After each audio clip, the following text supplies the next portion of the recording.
Okay, morning guys, welcome back to the channel, and a very sunny morning this Sunday morning. Come up to the garage today. I just wanted to get the Land Rover uncovered and yeah, see if we can get it started for the first time this year.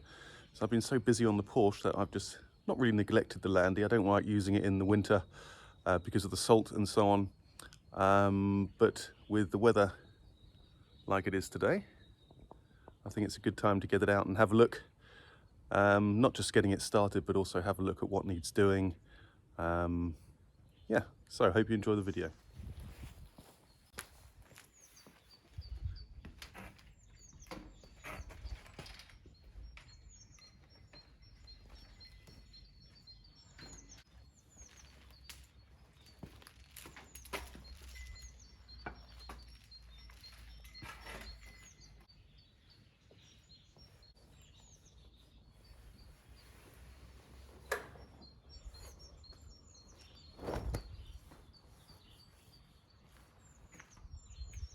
So just having a first look.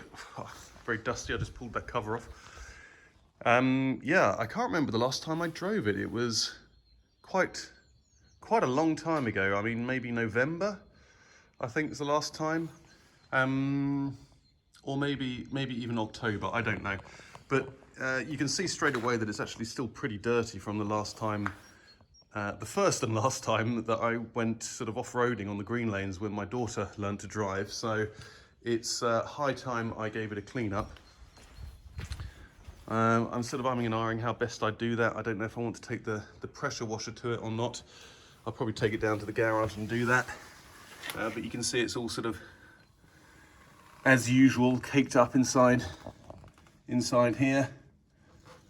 And yeah, it just needs a bit of a clean, really. But yeah, as I said to you before, the bonnet, although pretty impractical as a workbench, I still use it to store stuff on for the Porsche. And yeah, I'll have to get those off. What I should have done really is when I was at the garage yesterday, I should have put the charger on, the trickle charger, which I forgot to do. So the chances of it actually starting today are pretty remote, but we'll certainly give it a go anyway. It's just worth taking it outside and having a look what it's like and what needs doing on it. I can think of a couple of jobs, but I suppose as I go around it, maybe we can come up with some more.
That's amazing. It's been sitting there for months and months in the freezing cold. Oh, look at that smoke. And it started, so I'm pretty impressed.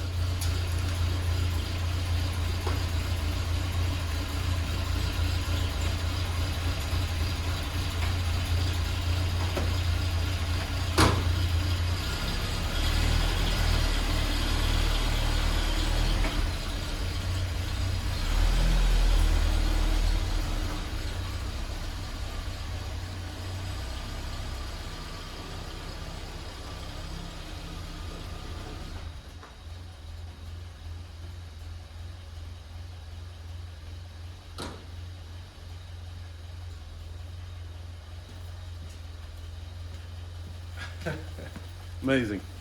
I did not expect that to start at all, but there's quite a lot of charge still in the battery. So it sounds pretty nice. It's on half choke, I think, at the moment. Big dent there. Maybe that was always there.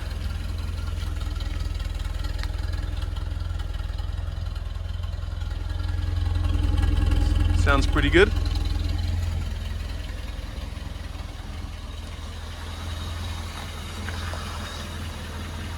God, that bonnet is heavy.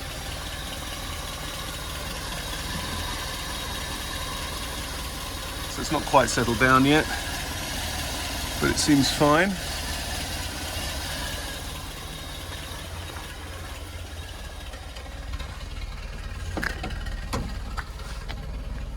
Let's have a look. Oh, I love the smell of it in here. You can't smell it obviously, but it's like a mix of petrol and oil and, I don't know, 40 odd years, 44 years, Jesus, of Land Rover smells. Thought this is quite cool here. I've shown you this in the past, I think, but this was behind the sun visor. I haven't actually got the sun visors on the new hardtop, but just behind the sun visor was the original number plate, RSH268S. I guess that's in case somebody gets stopped by the police and they're asked to tell them the number plate of the car. You can just quickly look behind the sun visor and find out. Cold starts on, yes. Charge is pretty low.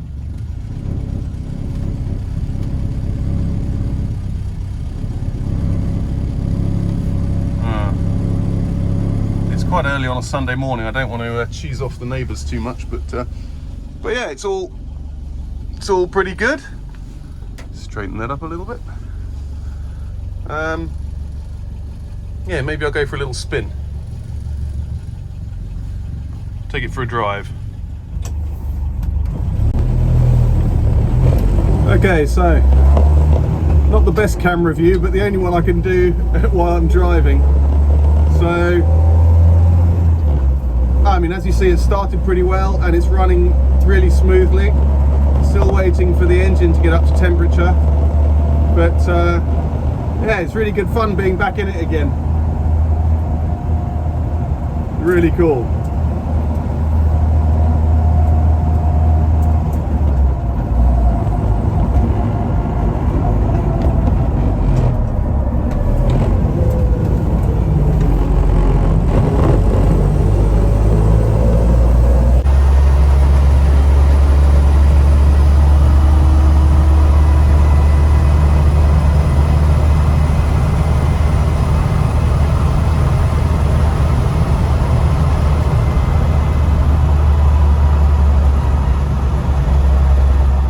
So I couldn't really do much filming when I was driving. It's too complicated to like set up the camera or the phone on the tripod and then drive past and then go and pick the camera up. I know lots of people do that. It's nice to see the car driving from the outside, but a little bit complicated, so maybe I'll do that at some point. I don't really like filming actually when there are other people around. I know some YouTubers it doesn't really bother, but I prefer sort of filming when I'm on my own, really. Maybe that's my problem, something I need to get over. But anyway, yeah, it drove really well. Temperature, the engine's up to temperature. I realised I had the heating on actually, which I shouldn't have really done. I should have you know, allowed the engine to cool up, goodness gracious, to heat up without trying to heat the cabin up. but I've turned that off now. But it just seems absolutely fine, which is no reason why it shouldn't. It's just nice to know everything works. I didn't use overdrive actually, just used all 4 gears. The brakes were sort of all right as well, because I did quite a lot of work on those last year. As you remember from my last videos, they're fine. They're never the best brakes in the world, but they're all right. But yeah, I guess we can have a look around now and see what needs doing. Okay, so the first thing that I need to do, or first thing on the list that needs doing, I should say, is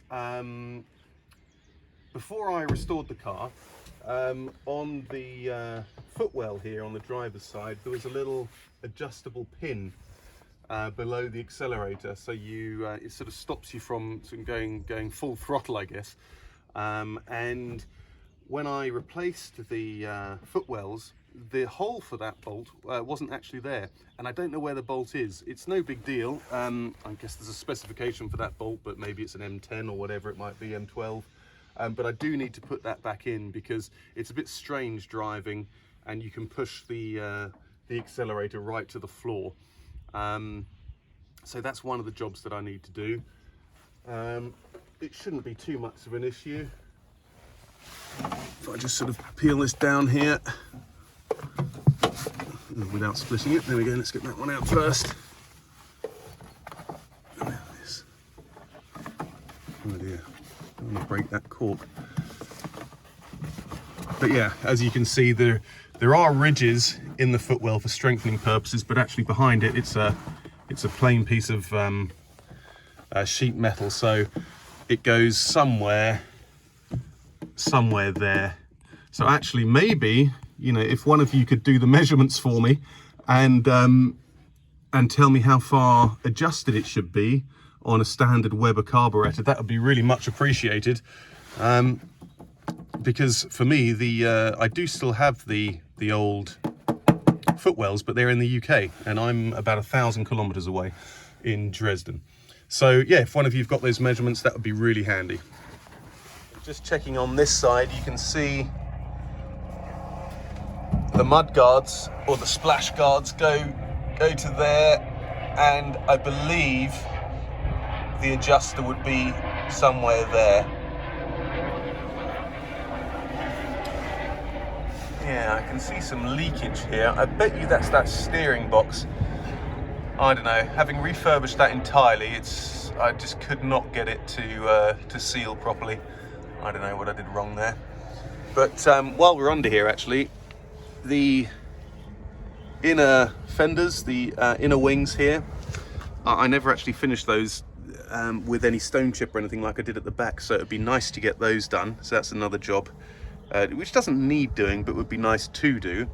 So maybe at some point when I've got some time, I'll do that. And also there's another thing here I saw Steam Wally do, and I've seen other people suggest it, where I've sealed these tight to the bulkhead, these mud guards. What you should do is put a spacer between them. In fact, Steam Wally did that very recently on a video, and essentially it stops any water and gunk from getting caught down behind these guards, which actually invariably really does happen. I was quite surprised when I looked down there last, having not done much mileage in the car at all, how much stuff was in there. So I don't know, I should do it, but whether I do it or not is a different story, because it's quite a big job actually now that I've sealed that there, taking it all off. But maybe it's something I'll do. Just looking actually here at these mud guards, you can see they've started to corrode as well. I thought they would have been stainless steel, but obviously not. And if you can hear that noise in the background, I'll just show you those. Since the start of the Russian war in Ukraine, we've been having quite a few military maneuvers around Dresden, and you can see those military helicopters in the background. There's only, how many of them there? There are 2 or 3 of them there, but they came over the workshop the other day, and there were 7 of them, and they were so loud. It was quite quite worrying really. And then during the week we've seen Chinooks go over towards the Ukraine. So it's all pretty serious stuff. But anyway, back to the Land Rover. So done in there. What else do I need to do? There's another small job that needs doing here. When I put the hard top back on, oh sorry about the shadows. When I put the top back on at the end of last summer, I didn't actually connect this door stay. So this actually might be something I do today, because it's pretty poor really. Because if I just forget about it, which I invariably do, and you can see the dent already.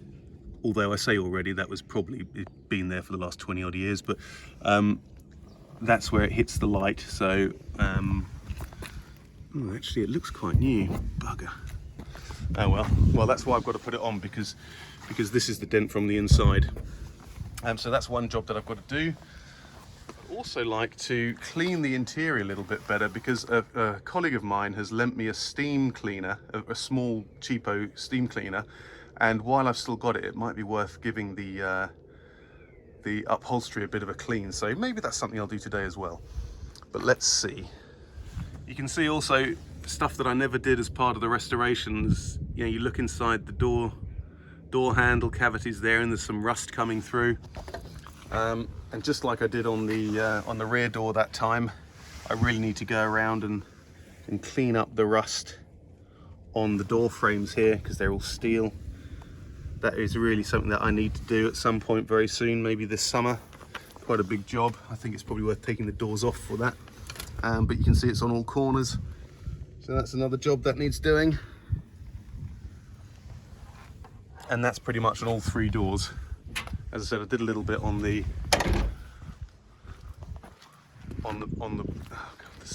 back door last year, or maybe that was 2 years ago, I don't know. But it all needs doing along here and down here. It's nice to have the sun, but it makes filming very difficult. So there's another job which I've mentioned in the past, and I've tried to do sort of half-heartedly, but it's a bit of an arse to get to. There's a huge amount of play in the steering wheel, as you can see, and essentially what I need to do is I need to adjust the steering box, I think. I don't know what you say about that, but that's a good 100 mil of play. So yeah, I just need to be able to get down inside the access the steering box and adjust the adjuster screw on the right hand side. But otherwise in here, I'm just trying to think. There are small things like the defrost selector. It moves one side, but it's come loose on another, which doesn't really bother me, but I suppose it's a job that needs doing. But in here, nothing really that springs to mind that needs doing. It's all sort of fine. Can't really think of anything. I actually bought a clock a couple of years ago, an original clock which I wanted to fit in there, but then had second thoughts about cutting into an otherwise unruined or unmolested dashboard. So spent 50 quid on a clock and then didn't fit it, and I don't think I probably will, because I don't really need a clock inside the car. In here, whole bunch of junk and a fire extinguisher. Yeah, that door sprung open just now when I was driving, so I guess the only thing I can do there is replace the mechanism, because you know, for an anti-burst mechanism, because that it's been a lot better since I adjusted that door, but it still does spring open. Oh yeah, just going to say, and the other big job that I need to do is to seal the guttering here, because although I tried to seal it as best I could when I refurbished the top, it still leaks. So I'm going to have to rub down the inside of the gutter here, prime it, and then also seal it, because it doesn't matter what I do. I fitted a new seal last year and that didn't help at all. The water still comes in, and actually what I saw is it's not coming in underneath the thing. It's coming in from the seam where the roof is joined. So that definitely needs doing soon. I don't really like using it in the rain, but when I do, it's nice not to get wet knees. Okay, so I'm just going to do the strap for the back door. So what I've done in the past is I've always sort of bolted it down through and then sort of fiddled about underneath, and then when I need to take it off, I need to sort of get underneath and take the whole thing off. But what I thought of doing is actually turning this bolt up the other way, so it comes from the bottom up, tightening another bolt down onto it, and then latching the door strap over the top with another bolt on top. So what that means is when I come to take it off, I just need to undo the bolt on this side rather than faff about with getting underneath, because it's very difficult to reach all the way around from underneath the car inside the wheel arch to this side. So I'll try and modify it a little bit to make my life easier for when I take it off.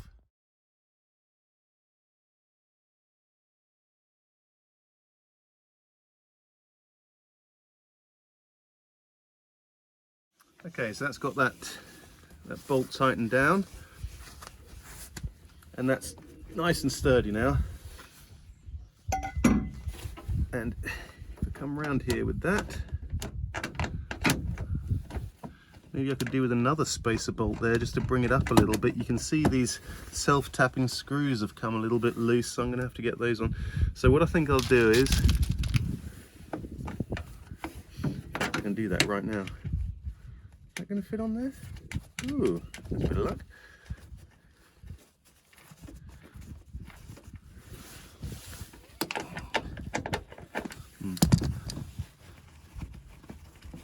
Get that spacer down there.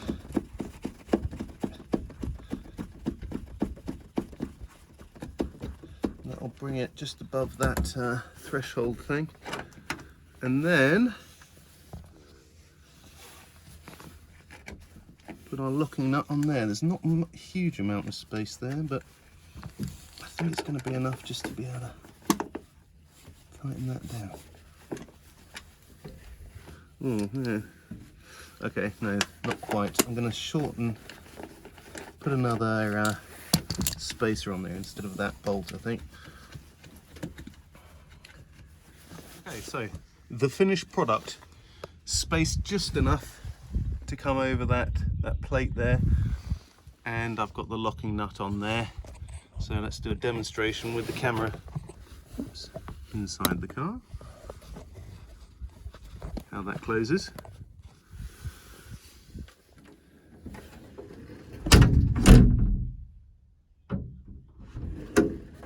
So how was that for you guys? Okay, so I've just taken the easiest parts out of the car at the moment, and this is the steam cleaner. Simple little thing. It comes with this little measuring pot here. So I'm just going to fill it up before I turn it on. And then I can get started. So I've never actually cleaned these seats properly, with a steam cleaner.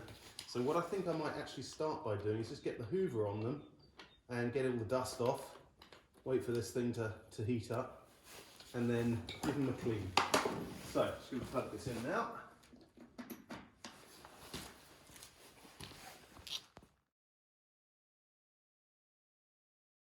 Okay, so hoovering done, and this thing seems to be heating up quite nicely now. Is it okay? Okay, that's on there then. And let's try it out. Oops, a bit of spillage there. Oh, I'm kneeling on the wrong one.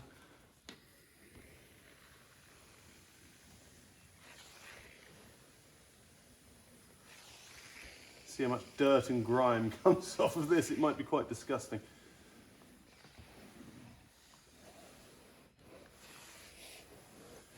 Given that they were bought new in 1995 and have been through a lifetime of use.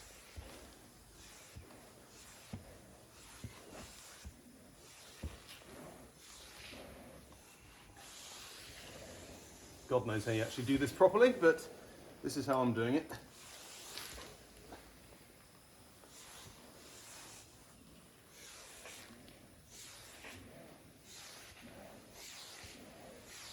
that kicks out some heat. I can tell you that. My knee is incredibly warm.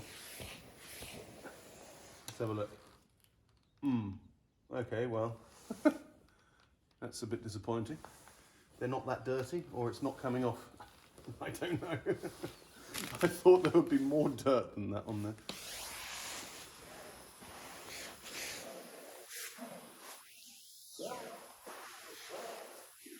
I tell you, if not much more dirt comes off than this, then I'm not going to do all of it, that's for sure.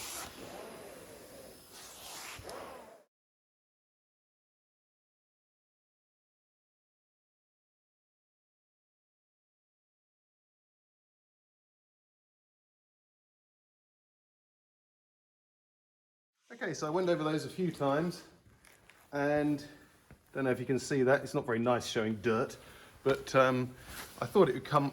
There would be more dirt than that, but that was just like a patch where I used, and quite a bit of dirt has come off, but not as much as I thought, really. So I'm going to probably do the inside as well, you know, the fixed parts, and see how we get on there.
Okay, just while I was doing this steam cleaning on the inside, it's quite nice to get these things cleaned up. I just realised another small job that I need to do is that on the gear selector here, the spring, the flat spring that goes in that little groove there, either I've never had or it's come out.